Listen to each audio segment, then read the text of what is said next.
大家好，我是 Renee， 我是一个自主单亲、自己成家的单亲妈妈，算是一般的上班族。我是戴若梅，然后我是艺文工作者。你好，我叫 Eric， 那我现在在一家科技新创公司担任专案经理的角色。过往在行销领域相关的工作，然后现在是品牌行销。大家好，我是吉星。大家好，我叫 Edison。我觉得诈骗集团真的太厉害了，防不胜防，因为他们分工非常缜密，很细微。你一定身上有他要的东西，比如说钱，比如说身体，比如说名。你有那个需求，你有那个的匮乏感，所以你会想去把这洞去填满。会被骗是因为心里面有一个空缺，骗人的人找到那个空缺就趁虚而入了。其实有些人他生活环境比较单纯，对事情不会想太多，也比较容易被骗。某一些点可能就丧失了一些混乱的方寸。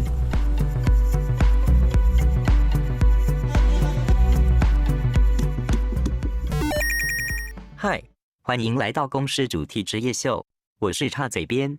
上个礼拜我们已经看过《陌生人》上集，这是丹麦公视拍的影片，是纪录片与剧情片的综合体。现在要播出的是《陌生人》下集。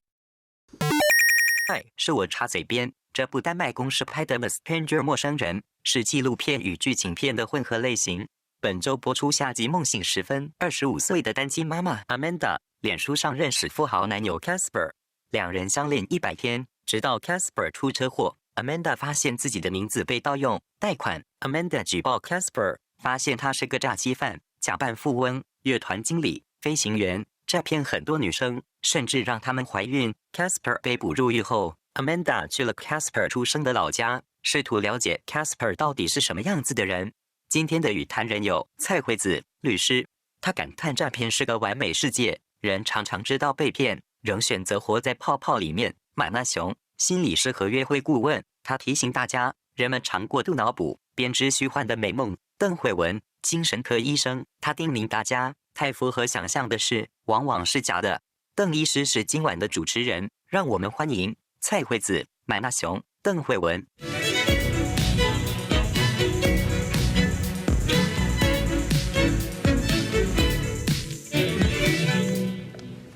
两位好，请坐。主持人好 ，Hello。看了这个影片，觉得好像一个惊悚片。对。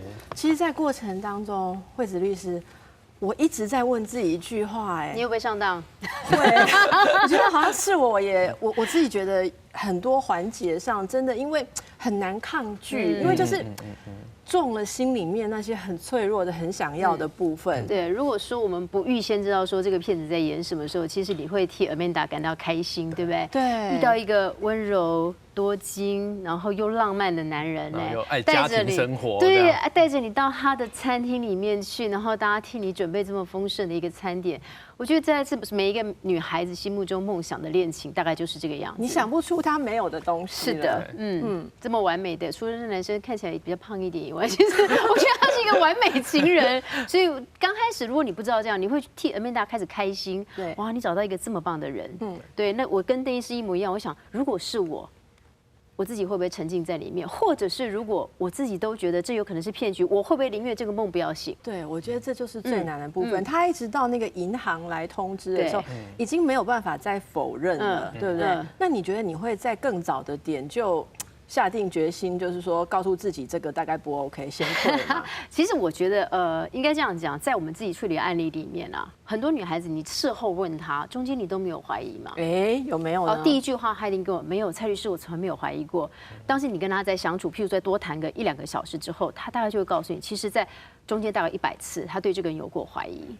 什么心态让她不想去往那里怀疑？我觉得其实每一段恋情最后会发现，纵使不是这样的诈骗的骗局，在每一段爱情有缺陷的时候，其实每个人都说服自己。你不觉得吗？是，我们目前也还继续在被诈骗中，有不想揭开的地方，对不对？就是这种感觉，一定有，一定有。然后你会说服自己，就是世界上没有这么完美的事情，或是一定是自己多虑了。我突然觉得有一种要流泪的感觉。那马阿雄，那你看了以后觉得怎么样？他前面的那个心思是很缜密的，但是后来我觉得他那是无意间被扛，不然他应该会继续骗下去。对，因为他前面他光从那种一人扮演多角，然后还有他用了很多的确是会有效果的吸引方法，比如他的照片，他不是只有秀他有钱，他秀的是我的生活好像很厉害，那这很容易让别人有一个想象，就是说哇，那生活一个这么丰富的人，那如果我跟他互动去试试看，我也有机会去吃到这样子的餐厅这样的东西。那第二个是他最厉害的是他用了朋友，当然那朋友是假的嘛，对，就是他假的朋友，因为这个我们常常在讲说那种脱单或是怎么样是跟人家的互动上面有一个叫做社交认证，它指的就是我透过跟你看说我有厉害的朋友，或是我有厉害的朋友向你推荐我，那我们就会觉得这个人讲的好像是真的。那所以我觉得他前面的，因为后来你知道他是惯犯嘛，所以他这些很多其实都是非常缜密的，对，有计划过的啦。对，那你其实，在咨询当中，应该有时候也会遇到女孩子被骗嘛，对不对？其实男女都有可能，男女都有嘛，对不对？那他们有没有什么特色？第一个，我觉得最直接就是经验上的。经验上，比如说我今天是一个比较少有恋爱经验的人，或是我甚至说我今天假设我是异性恋，我跟异性的互动机会都很少，自然而然就比较不太会知道说安全或是比较常见的约会方式或是聊天方式会怎么样。那这时候我可能会以为的是我想象中一个很美好的，那当这个人真的出现的时候，我会以为说这是真的有可能会发生在我身上，那自然就有被骗的机会，我觉得会提高的。是，我想先问一个小问题，所以在实际情况当中，如果网络上面这样子被骗啊，然后信用卡被拿去偷偷的办卡或什么，这个东西银行是会通知我们的吗？要看你的手法有多好，像我们看店里面，其实他就会比较康熙，他名字跟他那个什么身份证上的名字，我就是我们台湾人讲的身份证上的名字是不相同的，所以被银行的人发现嘛，对不对？那很多时候，其实，在台湾里面，因为台湾的银行对于这些授权其实还蛮严谨的，是算严谨，算严格的，所以他会需要本人过去所以大部分台湾被诈骗都是不会是说他拿着你的证件去银行办了哪些事情，大部分都是钱牌被提领，直接被提领掉了，直接领走。甚至有些人我们比较看过的就是告诉他要帮他减低一些税金，就把他房子过户掉了，因为什么印鉴证明啊、印鉴章啊，心甘情愿的拿去给他过，是。这真的是蛮可怕的哦。那我想我们今天好好的来探讨一下这个影片里面的一种人性。我们现场也请到了很多专业的来宾，所谓专业是比2位还要专业，因为他们是人生经验。真的有经验的，丰富的经验，我们待会就来聊聊。而且我们今天也有来宾是鼓起勇气，特别来跟我们分享他很私人的一些经历啊。那2位有没有什么对于这个影片想要问这个导演的？我们等一下会有跟导演的连线，我们可不可以先预想一下，你们会想知道什么？其实我比较看完之后我比较压抑，就是我刚刚在讲的邓医师。导演 Nicole 已经在线上了哦，就直接讲，直接问，直接讲好了。来，那个 ，Hi Nicole，Hi。首先我们想请教您，透过这样子的片子，您最想要表达的是什么 ？I think for me the film is very much about, first of all, about trust, how we trust each other. But in this story is for me a very modern story because it actually takes place online. And the way we navigate online, I think, is very interesting because at least in Denmark, we trust each other very much also online. And there is a change right now in people are now very aware of that people are cheating each other online and that people are, because it's the most fantastic tool actually to con or fraud people, which is online on Facebook, like Casper does in Amanda's case. And so for me, it's very much about how the subject of the film is very much about trust. And I think that because when people hear Amanda's story, they very quickly judge her and they're like, oh, you're so stupid, why didn't you see this coming? But actually, for me, I feel like Amanda is very healthy because she trusts people when she meets them. So I think that's actually a very healthy sign because I think if her first thought would be he's not telling the truth and there's a mistrust between people right away, I think then something is very wrong.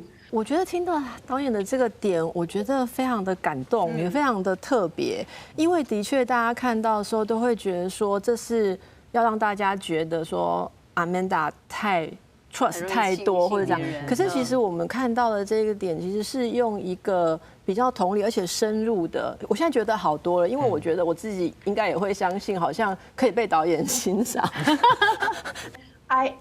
The way that I made the film, where she's showing us like scene by scene how he seduced her and how he used her dreams to make this character and this life that she dreamt of. That was a great way to seduce her.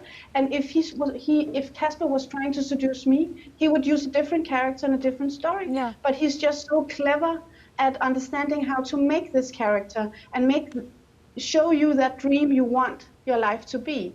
So I think actually he's extremely clever. He's extremely intelligent socially and psychologically, because he understands how to make the exact right character and the exact right story, so you actually go into the seduction easily. So I believe that even though I believe I'm very bright and it couldn't happen to me, but yeah. I actually have to say that if he had the right story and the right character, maybe I also could have been seduced by him.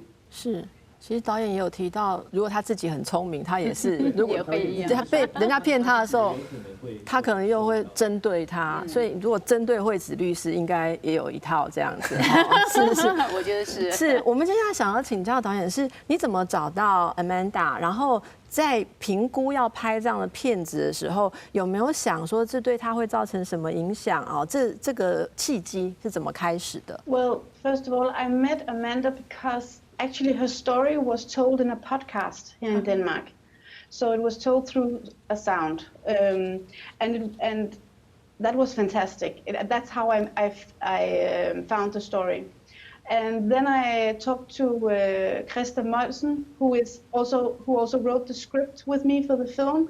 He made the podcast. He knew Amanda, and we met, all of us, and kind of started talking about the idea of making a film. And it was because of the way Amanda was that I slowly kind of thought, well, actually I'm really mostly interested in Amanda. I want to understand her head, how it was to be seduced by Casper, and I didn't want to make a film about Casper.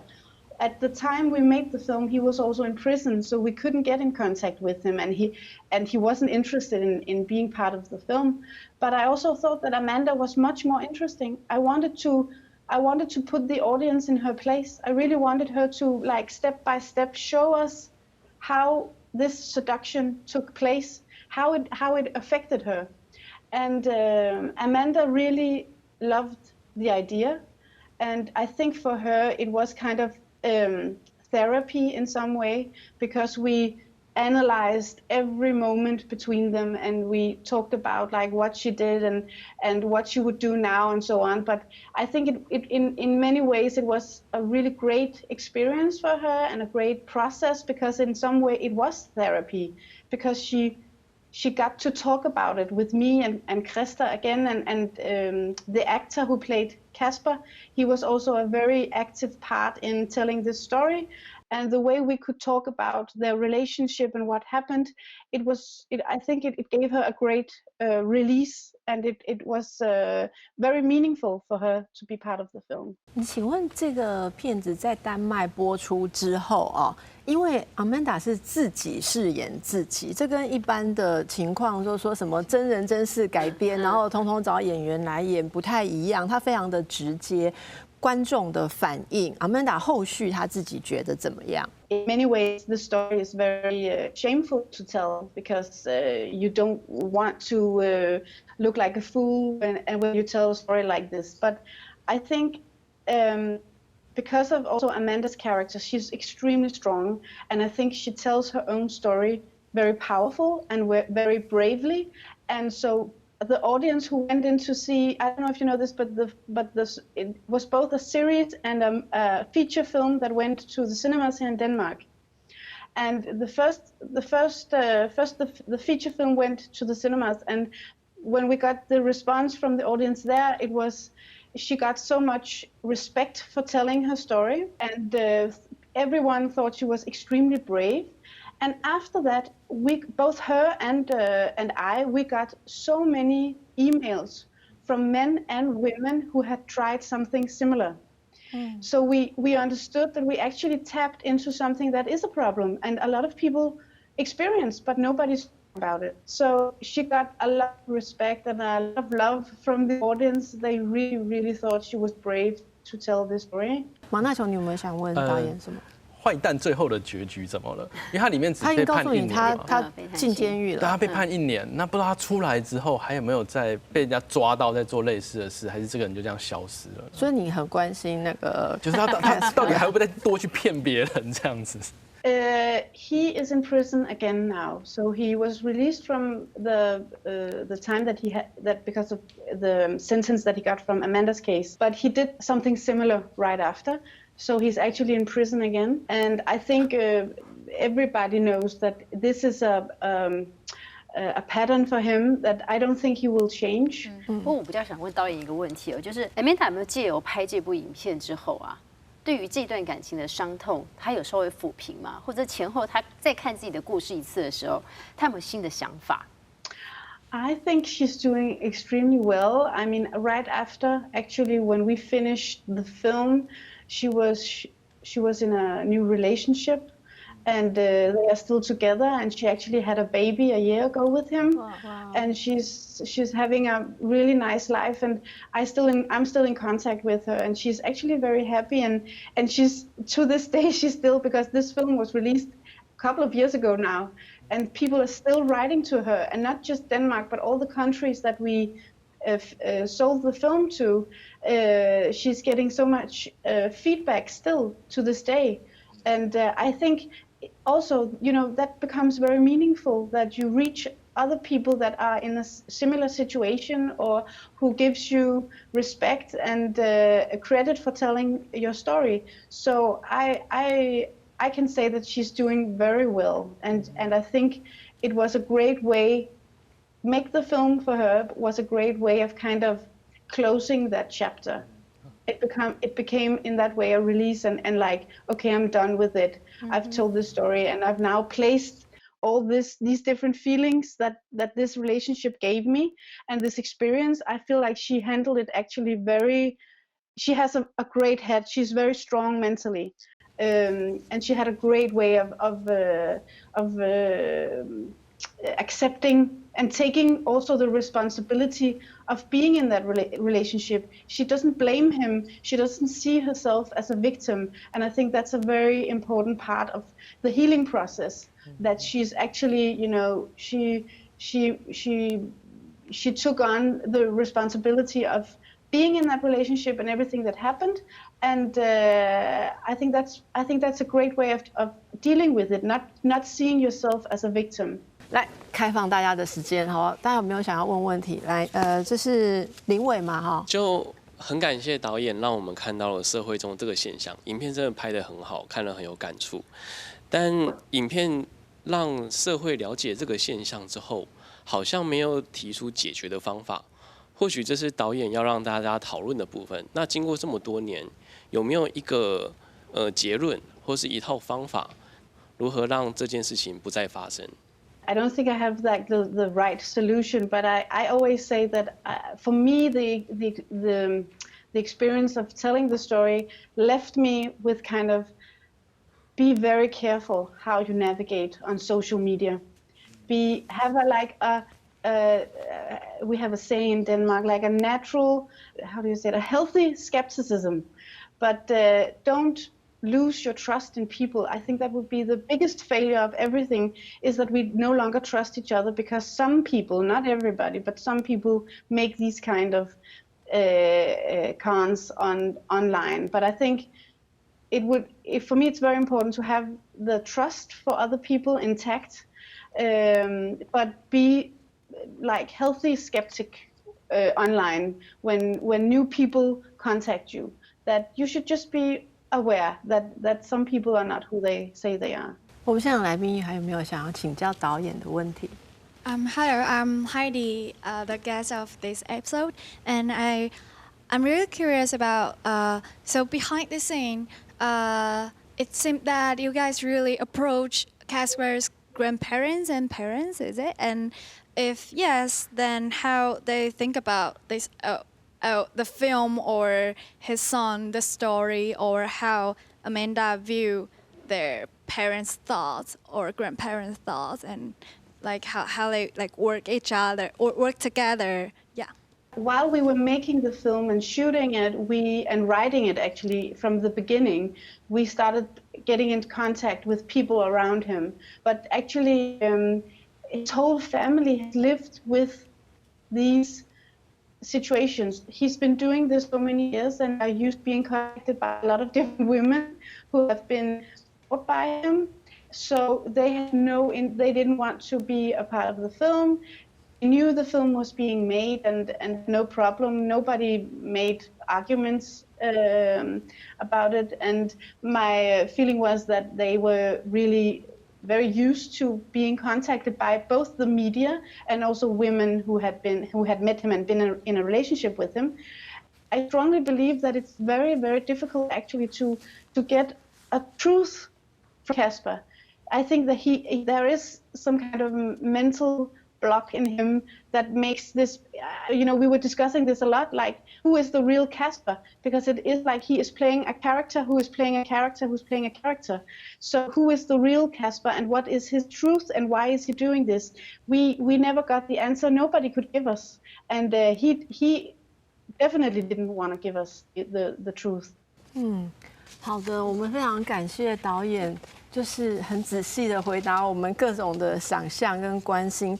Thank you. I will tell her absolutely, and thank you for choosing my film to be the subject of your program, and I'm very honored. So thank you very much. Thank you. Thank you. Bye bye. Thank you. Take care. Bye. 我觉得导演真的说到了非常深刻的点。那我觉得我很被打动的是那个他想看的是信任，因为这其实是在现代社会很不容易的点。其实我突然很有感，我想分享一个从来没有跟人家讲过的故事。等一下再听你们俩的故事。我其实，在大学的时候有一次，就是从学校出来，然后在一个类似像公园的地方走路的时候，就有一个男生跟我搭讪，然后他就说：“小姐你哪哪？”然后他就问我说。他很喜欢我的样子，就说要不要跟我要不要跟他做朋友？那我那时候就是不 trust， 因为我们常常被警告说来搭讪的都是怪人，都是坏人。他问我说：“你是这附近这个学校的学生吗？”我想说糟了，如果被人家知道念这个学校，不是会被跟踪吗？我就说不是，我是来找同学的。然后他说那你念哪个学校？可是那时候很怪，那时候就不会拒绝，你知道吗？一个小女孩，我只知道我不要告诉她真相，所以我就编了一个别的大学。然后他又问我说那念什么系？我也不想讲医学系，我又编了一个别的系。所以后来我变成一个学音乐、即将要出国去深造的女孩子，所以我也没有电话可以给她，然后住所也不固定，宿舍也要搬了，然后这事就过了。后来过了好久好久搞不好10年吧，我就在医院的门诊，就是看病人的时候，有一个先生在门诊结束的时候，小姐说奇怪，有一个先生说他一定要进来拿一个东西给你这样子，然后他就进来给了我一张卡片，对我笑一笑就出去了。那张卡片就写了这件往事，然后他说我是一个很正常的人，我现在在哪边上班，那我不知道你那时候也许是基于害怕，所以你就不告诉我真实的事情。其实我想跟你搭讪，其实我早就问过你同学知道你是谁，然后后来他可能在电视上或者哪边看到我，都知道我在哪里看诊，他就说。不知道你真的要改行去学音乐吗？那我那时候觉得心里很难过，那种难过是说，就是我觉得刚才被导演讲到的那东西触动，是那个 trust。我们在社会上因为安危的考虑而失去了那种人与人之间很纯良的 trust， 让人觉得好心痛。所以我不知道两位有没有这样的经验，你们怎么看 Amanda 她为什么会被骗？应该这样讲哦。其实为什么我刚刚第一个就想问导演说，他拍这部影片传递什么样的讯息？当他讲信任这2个字的时候，其实我跟你一样的惊讶。我不晓得他要的是去探讨信任这件事情，我以为他要探讨的是现在社会间很多这样的诈骗险恶，提醒大家要注意，不要随便相信别人。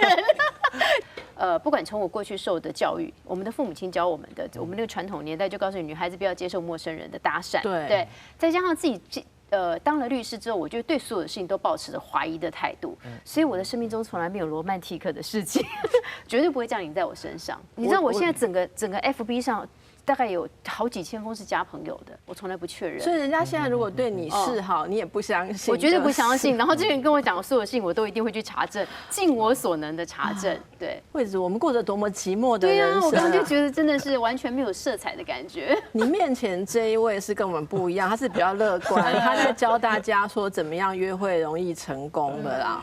我刚才听到最开心的是，因为那个电影一开始他有说什么我不相信爱情了，可是刚才导演说，其实 Amanda 她现在是有进入到另外一段很不错的关系。那我会觉得说，当我们如果对人真的太不信任，或者说在感情中受伤，我就从此否定这个东西的话，我觉得会是非常可惜的事情。甚至说这个影响有可能会是，即使我未来已经跟一个人在一起，但我可能对他还是会有非常多的保留。看到有些人会想说，他指的特别是男生，他认为说一个男生，你即使进入了亲密关系，你也不能展露一丝一毫的脆弱或是负面的情绪给你的女伴。他的理由很简单，他说因为这样子你在他心里就不是一个很 man 很强的人，一个男人，然后这样他就有可能离你而去。连这种性格都不能暴露，都不能分享，或者是说我们生活中不可能每天都一帆风顺嘛，总有运气比较不好或者是心情不好的时候。可是这个东西如果连身边的另一半你都不能讲的话，我觉得不信任的程度其实已经是过度的，会影响你们的感情了。我们总希望跟每个人都可以很自然、很亲近，但是多多少少就会有一些受伤的经验，那我们变得会武装自己，然后慢慢你又要确定，哪些茧是可以让它脱落，再重新去相信。可是有些茧它就不会脱落，我们后来就变得有点受伤。我们现场其实很多来宾有经验，有人啊看 Amanda， 你有想法吗？或者你觉得他被骗很可以理解，还是很不可以理解吗？我觉得其实蛮可以理解的，原因是因为我觉得他就是看到了很多他们两个人之间相处的时候是真的很自在跟开心的。我觉得这件事情其实才是最令人无法抗拒，因为你的感性会就是说着这都是真的。所以我觉得以就是看Amanda的角度，就是我觉得完全不会有那种怎么这么笨啊，或者是什么，而且尤其是在那个犯案手法这么的细腻的之下，所以我会觉得还蛮能理解他的。可是我觉得在网络上可以多一份是最心底你还是保留了一层观察，就你可以很享受在其中，可是还是观察。因为第一幕当男主角他出现的时候，他那么有钱，可是他的穿着是那样，对我来讲不太合理。就是我觉得有些人可以很随性很随便，可是他的随性随便一点没有那种气息，我觉得可能 maybe 是第一个。然后第二个是在他跟他家人的他跟他妈妈吵架的那一刻，或是其他刻，我觉得我都有种 sense 到他有种刻意在营造什么东西的那个动机，我还是会保留观察的。然后这些东西是我会注意到的，我就会觉得我跟你相处很开心，我们可以先继续交往。可是我会把自己的一些底线去守住，然后透过这些很多的细节去观察。大家其实都谈到细节，但我其实更想问大家的是，当你看到一些细节，就像惠子律师说，很多的当事人在回顾的时候，他说第一句问他说没有，我都没有察觉。可是再仔细聊下去，会觉得好几个环节我有怀疑。就像刚刚，也许衣服怪怪的啊，或者说谈吐怪怪，还有那些来跟我联络的人太突然。可是我们能不能试着去想象，是什么样的心态会让我们关闭这些警告讯号？你知道吗？一个大楼如果警铃常常响啊，你们整个大楼都会自然先关掉再说，然后它会皮皮的在那里嘛。就像刚刚其实讲的同理嘛，我们怎么试着去想象？你们有遇过感觉这可能是骗子、诈骗，可是你会不想去相信的可能原因是什么？应该是他在很多地方都觉得我可以改变这个人。其实我自己身边有非常多人也是这个样子。当他进入到一段其实不是能够完全放心的感情，或甚至是他进入了他承担了一个没有办法让人完全放心的工作的专案的时候，他签了一个合约。那他其实有一些警告的讯号，可是他会觉得说，或许我可以改变他。就像那个在电影里面呢，当他发现这个男主角 Casper 他走私大麻的时候，那 Casper 是先答应他说我以后不再犯。那其实那时候 Amanda 她是有跟人家摊牌的，我不会跟即将入狱的男人一起生活。我觉得能够讲出这句话就非常非常的有担当，所以我那时候其实很期待是他觉得说我不会跟即将入狱的男人一起生活，因此我不会跟你生活。结果他不是，他是说我不会跟即将入狱的男人生活，因此你不要进监牢嘛，那你不要再卖大麻嘛，你答应我以后不要再做嘛。那其实我没有看过有人可以在一段感情里面真的成功的去说服别人放弃他原本的立场，或是放弃他原本要做的事情。可是如果对方不断的去承诺他说我愿意为你改的话，那其实他看到很多讯号他都不太会去相信。Renee， 其实你讲到了一种在感情关系里面的那种救世情节，或者我们有时候说发生在女孩子的时候，也有某种那种圣母情节，对拯救的情节。其实这在心理学上讲的很多，是不是？在实务上也有很多这样的例子。那两位你们怎么看他是怎么关掉那些怀疑讯号？我觉得整个影片里面没有看到 Amanda 的怀疑。除了他讲到吸毒，其实他不是怀疑，他是听到这件事情，所以他很少去质疑这个人。但是在很多案例里面，我觉得，为什么会关掉怀疑的讯号？我刚好跟刚刚这个观长呢有点相反。我觉得其实每一个人恋上的对方都是自己想象中的对方，对，这个人其实并不真实，是你心目中的那个样子。但是我们都把它建构成自己心目中的样子，所以因为我想要那个理想的形象，所以我很容易把很多，因为我有需求，我觉得很困难，就是当你很仰赖，或是你对感情有一种需求，或对你人有一种需求的时候，我觉得很容易在我看到的个案里面有这样的人格特质的人，就是譬如说他小时候有对亲情或对爱情，曾经有过这样比较强烈的需求，你就比较容易关闭这样的讯号。另外一个是因为没有经验，也就是他不晓得正常的感情长什么样子，我没有办法打开那个讯号，因为我不知道。那通常这样的情形，我就会觉得在我的个案里面都是不跟朋友聊天的，把它隐藏起来，否则你讲发生异状的时候，跟3个朋友聊天，3个朋友有3个人跟你讲说，只要不要2个人跟你讲说这个男人怪怪，或这女的怪怪，他就是怪了。甚至有很多你自己都已经觉得怪了，可是你为什么就关起来？如果我跟 Casper 交往，我的女性朋友跟我说这个人怪，我一定觉得他们在嫉妒我。对，这不很常见吗？对。但是你事后都会发现，其实他们告诉你的都是真的，大部分都会是真的啦。哈，马上是这样吗？我觉得在当下真的很容易被冲昏头。对，尤其你有觉得这个是跟女性有关吗？还是男性？没有，我觉得这无关性别，这个男女都有可能会发生这样的事。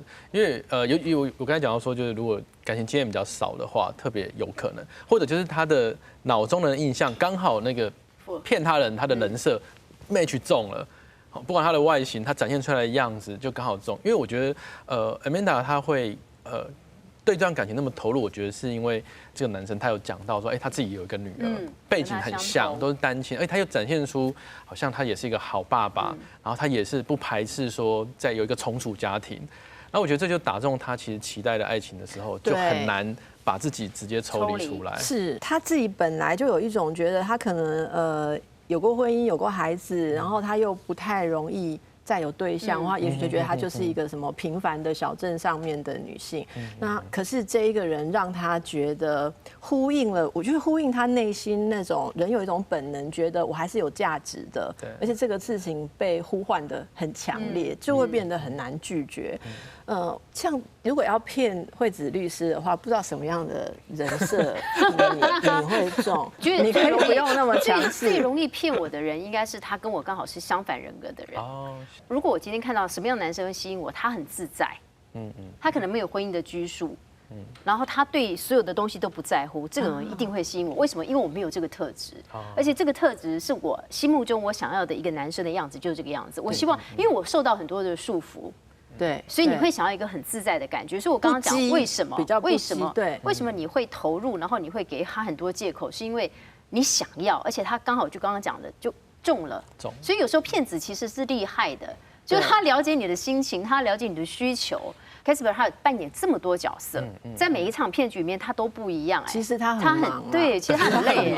说真的，我觉得他可能是一种精神状态，就是习惯性的说谎症。其实我们已经有一个专有名词叫 pseudological fantastica， 他就是会编很多的人格。台湾也有很著名的案例姓黄，那大家可以知道。不过我们现场有人有过被诈骗的经验，好，所以应该不止一位啦。然后是情节有轻有重，我们先看看哪一位觉得 ready 可以跟大家分享一下你的事情，好不好？我叫 Edison， 那我现在是在就是科技业担任一名就是工程师。那这个 case 是，其实刚刚看了这部片，我也是心有戚戚焉，因为我刚好是角色刚好是相反的，对我是被就是空姐给骗了。你们是怎么认识的 ？OK， 也是在一个在 App， 也是在 App 认识的。交友的 App 上吗？对，那它的那个设计是，你两造双方是要 match， 它才会才能做 conversation。你当下会觉得说，天哪，你到底看错了，怎么样？那你是觉得怎么有这么理想的对象吗？对，就有看到照片吗？很漂亮这样吗？照片全部都是你看不到脸。那有可能就是背对的一些。那你会看到所有的在包含他因为我知道他 Facebook， 应该说，你从他的 App 上面你们认识了之后，后来才辗转到 Facebook。那你在 Facebook 你看他的所有的空姐人生，他的日常，你会觉得说，哇，好像真的很精彩，然后每天可以发生很多事情，然后但是那些照片也没有他露脸的照片，都没有，就是生活这样子。对，那更有趣的是，下面那些回应的人，每一个全部都是就是同一个机组员，有点像片中这样子。你看到下面回应的人，你去点他们，他们自己也是空姐这样子，然后要不然就是技师。对，所以你会觉得说很他是真的，相信，对不对？对，你会觉得他是真的，所以然后这时候 preview 就是整个一看这所有之前的过往，然后也会觉得说，哇，这女生真的了不起，因为成绩她也是一个念法律的，然后她又说她考上检察官，但是她放弃，她不想那种拘束生活，她放弃那一种所谓的检察官的受训，所以她想要再回来当。所以他就是为了兴趣做这个，他可能有机会做收入什么更好的，但是他就是这么样子执着。对，就是你就觉得说这个女生哇，这个也太就打动你，这也太聪明了吧？或者说怎么？当然这个事情我有跟同学分享，他们说怎么可能？我说这就是我刚刚讲，但是你这时候你会关闭掉同学的建议。对，都说哎，说不定人家真的就是这样，而且就是我的真命天女。对。在飞的，不好意思。所以你们见面了吗？理论上应该是说没有这个人存在。那为什么会被骗？你被骗什么？应该说理论上被骗的不是他这个人，是这个人是虚拟的，所谓的假的空姐的弟弟。假空姐跟你说我有弟弟啊？对，对，对，没错。那你跟人家的弟弟来往做什么呢？那应该这么讲好了，因为他说他弟弟是伊娃的这个技师。我们当然会觉得说他是每天到处飞，然后他也可能或许又认识其他人，那他有机会帮你介绍一些女性朋友之类的。那我觉得说那也没差，那我觉得好吧，那多认识一个人也好。所以常会跟这个他所谓的弟弟在相处。他弟弟是真有其人啊。所以弟弟是见得到人的，是你们可以一起见面啊、吃饭啊，这样聊天。是。那你跟弟弟吃饭干嘛呢？不是，对不起，他帮他介绍，应该是对，因为你会觉得说你是为了想要认识他姐姐，所以他姐姐所说的是所有的任何的要求、指令，对，你会觉得说，你包含说，我今天可能想要买什么，你可不可以帮我怎么样？然后这时候我当然说 OK 没问题，只要所以这个弟弟会请你买单、买东西或者做什么帮忙这样。对。那你帮他是因为已经把弟弟变成朋友，还是觉得说这是卖姐姐的面子，因为你喜欢那个女生？都有。OK。但是后者居多。OK， 可以想象。我问一下，你有曾经问过这个空姐说，要不要我们见个面啊，吃个饭这样？那但是他有很多的推脱支持，说我现在可能一会说我现在可能有红眼班机，要不然就是说我现在人可能在哪个国家，可能没办法。因为他说他是空姐嘛，对，就很忙这样。所以我们也能理解说。他真的忙，因为你会看他所有的日常就是这么的忙。那这个弟弟透过这样跟你的互动，就是让你损失很多金钱吗？或者是说有什么更过分的行径？应该是2018年吧，下旬那时候为了想说，好吧，那公司有一些假，那我想说把它用掉。他就觉得说，那他弟常飞北海道，那而且在那边很熟，而且还可以自驾，那他可以帮忙。所以你就跟他去旅行，就是对，就是跟他弟去旅行。那跟弟弟去旅行之后有发生事情是吧？有，因为他会假借说，因为你想要认识我姐，那当然我们会想要讨好他，所以所有的一切的一切，几乎都是我买单。那你后来是怎么发现这是一个骗局的？从我的皮夹遗失的那一刹那，跟他去旅行途中皮夹不见了。对，应该说上飞机的时候不见了。那时候大概多少钱？差不多10万块日币吧，已经飞到北海道，但是你全身身上只剩下你的护照，还有一张信用卡。是，你怎么发现这是个骗局？OK， 因为原本我不是皮夹不见的情况下，我回来的时候，我去备案嘛，那当下你也找不到任何的蛛丝马迹，到底是为什么不见，你不知道。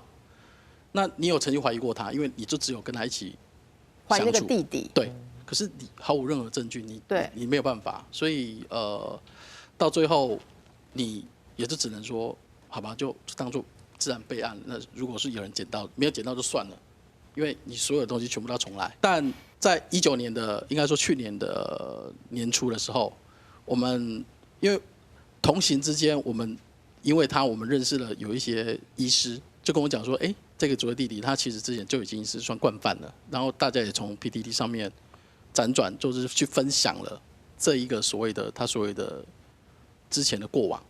你的意思是说，你一直即使丢了钱包或买单那么多，你都还是没有觉得有奇怪？可是后来因为共同的，因为跟这个弟弟有往来，或者说有 follow 这个女生的社群网站，你接触到已经知道被骗的人。对，这个所谓的弟弟是个骗子，是因为所以我们有一个所谓的复仇者联盟嘛 ，OK， 那我们就有一个在 Line 里面会加一个 group， 就受害者联盟的意思就是，他从以前到现在，他就是想要接触的就是比较属于社会上流的人，因为他会觉得说我就是一个觉得我这样的身份，我就要跟这一群上流生活。OK， 所以我知道的是 ，Edison， 你这个例子其实后来真的是上了法院，然后对方也有判罪嘛，然后新闻其实也有报道，它其实就是一个大家都可以看得到的事件。如果回头来看，因为我们今天是想要探讨那个心态，对不对？我不知道您怎么看自己那时候为什么会这样子被骗？因为跟之前的女朋友分手也是过3年嘛，那你当然会希望说有一个机会 approach 下一个阶段的一个所以蛮有期望的，对不对？那对方的职业或是所有整个的一个人设，对，你会觉得这个你会很惊讶，而且这个也不是每天可以遇得到的，所以会想要抓住他，对不对？会想要珍惜。那现在过了好几年了嘛？1年多了，从你知道被骗1年多，对。现在你心情还有受伤的感觉吗？平复了吗？当然，你会觉得说法院判完之后的那个结局不是你所要的，判得太轻吗？对，6个月，而且还得1个罚金所以他不用进去关，对，他是要罚钱。是，对，所以那时候其实，在法院我们也是跟法官讲，也是希望他怎么样，因为他也是他也是惯犯，而且也都是有罄竹难书的，很多都看得到。那谢谢你跟我们分享这个故事。现在你还会在网络交友吗？你还会愿意尝试？现在我还会担心，就是觉得说你说的事情，你会可能一直想要 double check， 想要知道说这到底是真假的，或者是说所有的。你会去找寻任何蛛丝马迹，有没有？至少你会要跟本人见面吧，在帮弟弟买单之前，以后你会先确认跟本人见面吧。我觉得这个是鸡生蛋，蛋生鸡的道理，因为所以你还是不会，你还是可以不见面就付钱吗？现在会啦，真的要有看到真的人，或是说真的是有这一号人物存在。那个亲爱的 Edison， 看到人也不一定可以相信。这部片子你有仔细看啊？我知道。对啊，真的可以体验在这个过程当中受伤的感觉是多么的不好受。而且我觉得愿意出来分享的人，都是会希望说自己这一个经验能够帮助到别人，所以我觉得真的就像导演说的，都是应该要被尊敬的。可是偏偏就是，大众会有一些不善意的东西，都会觉得人其实都很喜欢检讨受害者，就会觉得说。如果是我就不会被骗。我觉得这是一种大家需要安全感，所以想要隔离，就只有你们会被骗，我不会被骗。可是如果你真的来想的话，哪一天就是你自己也不一定。我们最后来请2位给类似这样的事件的经历者一些建议，好不好？第一个，如果你总是看不到对方的脸的，这个你要小心一点。好。第二个是你看到他，就是你配对成功，你看到他的脸，但你就他超正超帅6块肌，这个你也要小心一点。太美好，因为有些他其实会盗图，就是那个不是他本人，他可能会去盗那种，就是也许是大陆那边的，可能台湾比较不知道什么那种网红小模的图，那你可能不知道，你就反正就是太完美，不要随便相信。对，这个你要多观察一下，因为我觉得当我们会很期待一个很美好的爱情，就像刚才那个蔡律师讲到那种，我们套到那个理想，那我们一套到我们觉得中乐透了。可是这时候你就要小心说，真的有这么运气这么好的事吗？还是也许有，也许没有，我再多观察一下比较好。那第三个是，现在有一些他也不能说诈骗，但他会让人有一点被骗的感觉是，也许你今天人也见到了，也见到人了，那他可能会明示暗示你送东西，比如说哇 ，iPhone 12出了哎，哇，我好觉得好棒哦。反正结论就是牵涉到就是钱财或利益的话，或者是他可能要你请他是很贵的餐，只要你当下你不想，你觉得我们没有那么熟，你就可以拒绝。那我觉得最重要是不要抱着说我今天送高价礼物、吃高档餐厅，我就会让对方对我心动，因为这个其实你是在讨好对方。我觉得讨好不是一个好的脱单的策略啦。对，反而有时候自己容易就是感情也投入了，然后钱也花了，但是其实对方也许只是来蹭个饭而已。OK， 我觉得我有几件事情，第一个是太美好的东西不要相信。世界上没有这么好的事情，所有好人好东西都发生在你身上，没这回事。我觉得你现在很像在教小孩。我真的，我认真是这样讲啊。第二个，我觉得说，不要以为有名人、名车、名房、豪宅背书，你就觉得这段感情是真的，或者你就相信你看到的东西。其实，现在太多假的东西，在我们的案例里面，去租车子、去租豪宅1天2天，你都以为你找到的是金龟婿或者是一个富豪千金，都不是，都是假的。所以不要有名车、名人，尤其像。说实话，我们有时候会觉得比较担心，是有一些名人，他跟你拍个照，然后就说，你看我跟这个人很熟，或者跟这个医生很熟，或者跟这个律师很熟，你就以为他是社会的感觉，看起来好像比较高阶层人士，都不是。要拍照要取得太容易，要合成也太容易了，这是第二件事情。第三件事情，在你们交往的对象里面，当你觉得他所有的条件有你很在意的条件。譬如已婚未婚是不是空姐，是不是什么有你很在乎的条件？以现在资讯这么发达，没有什么不能查证的。第四个就抱持一个最坏的态度，就是纵使如果这个人存心要骗我，我甘不甘心？我能不能？我有没有办法承受被他骗 ？OK， 不要做到超过自己可以承担的事情，对不对？好，例如不管在金钱或感情上面，我觉得你都要守住这个区块。好。真的是相当的不容易了哈，所以我们在场大家不管有什么样的经验，我们都还是希望能够相信真善美的继续活下去，因为没有这一点的话，人生会太黑暗。可是如何健康的有一点怀疑，好，可是也许自己有一个底线可以做一个自我保护。那在现在的世界，网络是没有办法避免的，它就是我们生活的一部分。